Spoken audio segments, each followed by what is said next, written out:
guys, it's Landon here, and I know it's only been a couple of weeks since my last update, but once again, 8 bazillion things have happened in, like, a short time, and, like, seriously, I need to sit down and do a vlog because it's just crazy. So where to even begin? I did my taxes with my dad, and because I worked at the bank part-time for that first half of 2010, they only tax me for like part-time employment.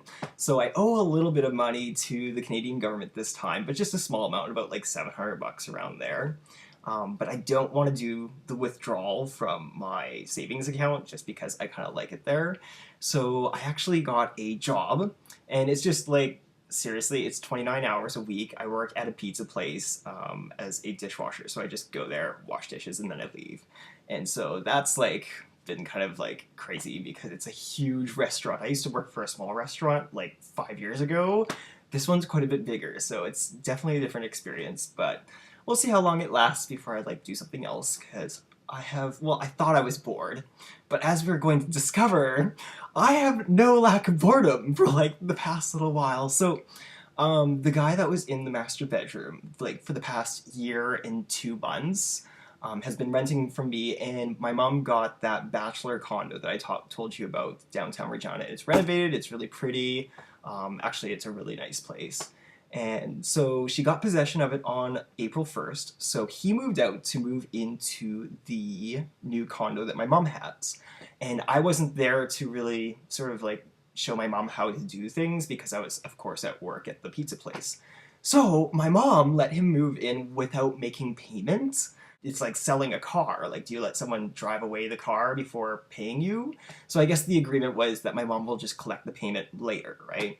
So in the meantime, we filled up the master bedroom like right away. The guy in the middle bedroom who works for the oil refinery, I guess, had like a buddy that was looking for a place to live.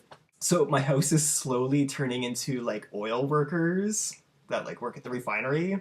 It's really kind of a weird dynamic. But anyway, so basically my house is perfectly fine.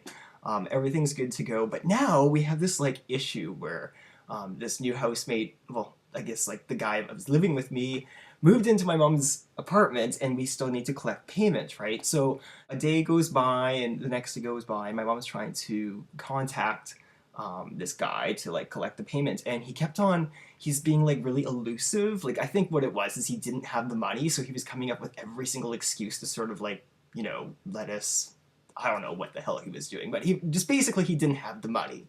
So in a nutshell, on the 6th day, my mom is really, like, you gotta understand that my mom is, how do I explain this?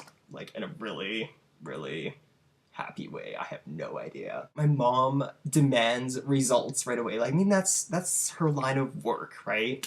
So when she doesn't have payment for 6 days, she's really pissed off. So we couldn't really contact him with his phone because he wouldn't, like, his cell phone would not accept incoming calls, but I can text him, but my mom doesn't text, so she's telling me to text him stuff that my mom is saying. Basically, by the 6th day, my mom was so pissed off. Like, I mean, at this point, even if he had the payment, he's still gone, right?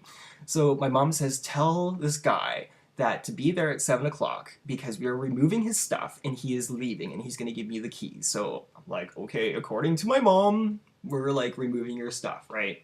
And of course he's like, okay, like, you know, I'm so sorry, blah, blah. He's going to meet us there at 7. Then at about 6:30, I decided to give him a text just to make sure that 7 o'clock is still okay. And of course he's like, oh, well, I won't be able to make it for 7. Like, can we please make it 8? So I tell my mom, okay, he's not going to be there at 7, he's going to be there at 8. And my mom at this point is like, okay, listen, he's either going to sink or swim. If he's not there at 8, I am throwing out his stuff. So we go there at about 1:45, and he's not there. And so my mom goes into the apartment and removes his stuff, puts it in the hallway, and right on the dot at 8 o'clock, she actually took all of his stuff and basically left it outside in the back alley. And I think a bunch of homeless people took like this, like he had like a brand new pair of shoes and a futon, and they were like gone right away, of course. So anyways, he doesn't show up. My mom and I go into the bachelor to clean up. I mean, it really wasn't that messy. It took us like maybe a half an hour to just give it a good scrub down.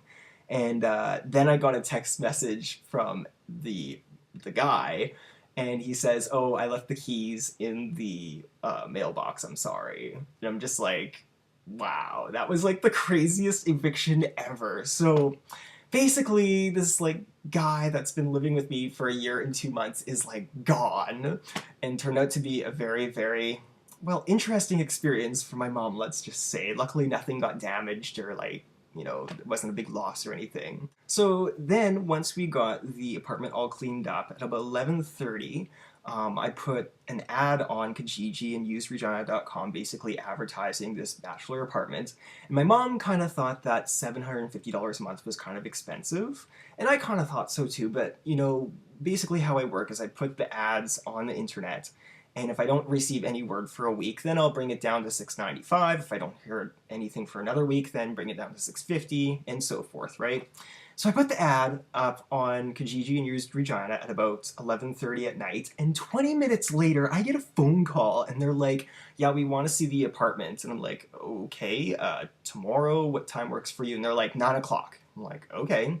So I go to sleep, and then I wake up that morning to meet these people at the apartment at 9 o'clock.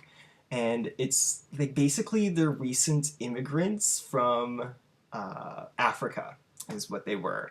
And there's two of them. There's the mother and the son. And they basically walked into the apartment and they're like, "We're taking it." And I'm like, okay, well, I haven't really got any time to get any of my documentation because it's been like literally like 8 hours notice in the middle of the night. I don't even have anything printed out.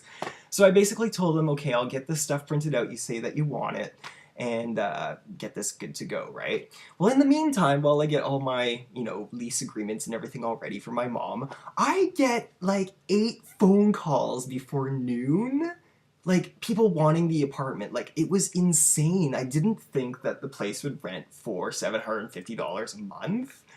But holy smokes, like it was absolutely nuts. I had people on waiting lists, and I'm like, "Listen, like, it sounds like it's taken, but if something comes up, I mean, if like, if they don't have proper ID or if there's a big red flag or something like that, I'll give you a shout right away." Well, seriously, I meet with these people that want the apartment 2 hours later with my documentation, and they have everything. Like, seriously, they had like their immigration papers, they had like their social insurance numbers, like they obviously really wanted it. I just can't believe like the whole rental environment in Regina. Like, what the heck? It's just a bachelor apartment, people. Like, I don't understand. It's the middle of the month.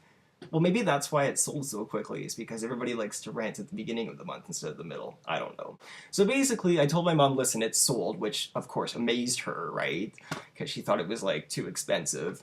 And I basically told her, if these tenants are, like, if they turn out to be bad, I'm gonna eat my own shoes, because basically everything went out smoothly, like absolutely no problems at all. So that was that whole situation, and just like, oh, everything has been like so nuts. My dryer just conked out tonight, so I'm gonna have to call a repair person tomorrow before work, and it's just like, seriously, like, here I am. I'm like, oh, I'm so bored, I should get a job, and then all of a sudden, craziness.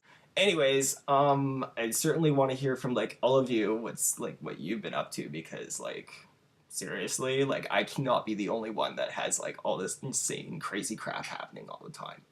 So I'll talk to you guys soon, and you take care.